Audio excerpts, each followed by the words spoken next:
भंडारा जिल्हा हा भाताचा जिल्हा म्हणून सर्वदूर परिचित आहे। या भात पिकाच्या हंगामामध्ये यावर्षी भंडारा जिल्ह्यात 4 वेळेस अवकाळी पावसाचा जबर फटका बसला। या भात पिकाची शेती अशी जमीनदोस्त झाल्याचं विदारक चित्र आहे। एकीकडे शेतकरी पीक पिकवण्यासाठी कर्जबाजारी होतो आणि आता हातातोंडाशी आलेला भात पीक आता असं जमीनदोस्त झाल्याचं चित्र इथे बघायला मिळत आहे। एकंदरीतच शेतकऱ्यांवर मोठं एक आर्थिक संकट ओढावलेलं आहे आणि या संदर्भात बोलण्यासाठी आपल्यासोबत साकोलीचे सभापती, पंचायत समिती सभापती आणि प्रगतशील शेतकरी गणेश आदे आहेत। आपण त्यांच्याकडनं शेतकऱ्यांची परिस्थिती काय आहे ती जाणून घेऊया।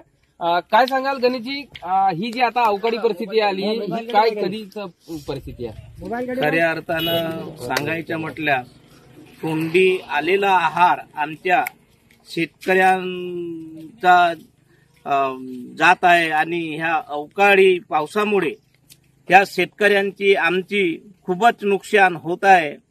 त्यामुळे शासनानं कोणतेही पंचनामा न करता सरसकट आमच्या शेतकऱ्यांना मदत देण्यात यावी अशी मी शासनातर्फे एक नम्र विनंती करत आहो की आपल्या होऊ घातलेल्या या पिकामध्ये एवढा शेतकरी कर्जबाजारी आहे की त्या शेतकऱ्यांचा लावलेला खर्च मेंटेनन्स होत नाही आणि त्यामुळे शेतकऱ्यांना आत्महत्या करण्याची पाळी येत असते।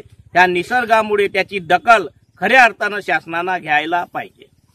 निश्चितच या अवकाळी पावसाचा फटका शेतकऱ्याला कसं बसलं इथे विदारक चित्र इथं बघायला मिळतं। शासनाने खऱ्या अर्थाने शेतकऱ्यांना आर्थिक मोबदला देण्याची गरज इथे शेतकरी व्यक्त करतायत। प्रशांत देसाई, एबीपी माझा, एकोडी शेतशिवार, भंडारा। एबीपी माझा, उघडा डोळे बघा नीट।